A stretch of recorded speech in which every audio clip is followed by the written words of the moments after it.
आम जे इᱧेम अवहेलाइदिᱧा नोवा इᱧिᱧ बुझाव ᱧᱟᱢᱮदा एनते रेहों इᱧ तिनाग बोका आमा ओना अवहेला रेहों दुलाड़िᱧ सेंदरायदा। दुलाड़ दो लटू कटी बाय नेला, दुलाड़ दो रेंगे किसड़ बाय बाछावा, दुलाड़ दो जाति धर्म बाय मानावा। बारिया मने रेना मिलन हुई लेन खान गे दुलाड़ दो हुयुआ।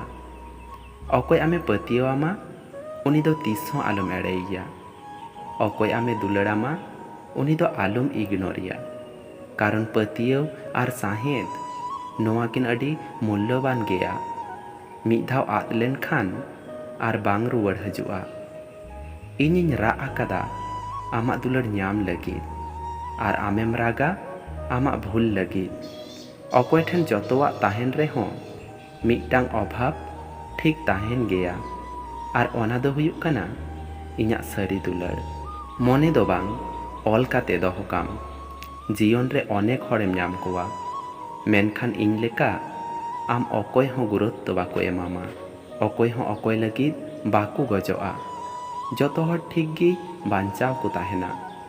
जहाय दुख एम काते राग उचु दो अड़ी सहज गेया, मेनखान जहाय दुख हिड़िñ उचु काते मेद दाग जोत काताय दो अड़ी कठिन गेया। ओका जतो हर बाको दाड़ियाआ। किछु हर मिनाग कोवा अकोय चेहरा सेद खन अड़ी को मौज गे रेहों मने सेद खन दो बाको मौजा। आम बांग ᱧᱟᱢ दो इñाग व्यर्थता दो बांग काना, व्यर्थता दो हुयुग काना आमा अभिनय बांग बुझाव रेना। वास्तव रे जतो खन कठिन कामी हुयुग काना हर चिन्हाव। अकोय सारी रड़दा आर अकोय एड़े अभिनयदा ओना बुझाव दो अड़ी कठिन गेया। दुलाड़ रे एहब रेगे हर जीवी को आलाय दाड़ियाआ, मेनखान दुलाड़ मारे लेन खान समय हो बाय एम दाड़ियामा।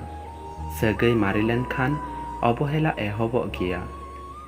रांगाव आर हयदा बानार अड़ी समान गेया, चेदाग से थीर लेन खान गेम बुझावा तिनाग गान क्षति हुई आकाना। तो बयहा को भिडियो मज पे बुझाव लेखाय मिदटांग लाइक तबुन पे आर कमेंट दो आलू पे हिड़िñा, चेदाग से आपेया मिदटांग लाइक आर कमेंट गे इन भिडियो बनावे उत्साह इñा।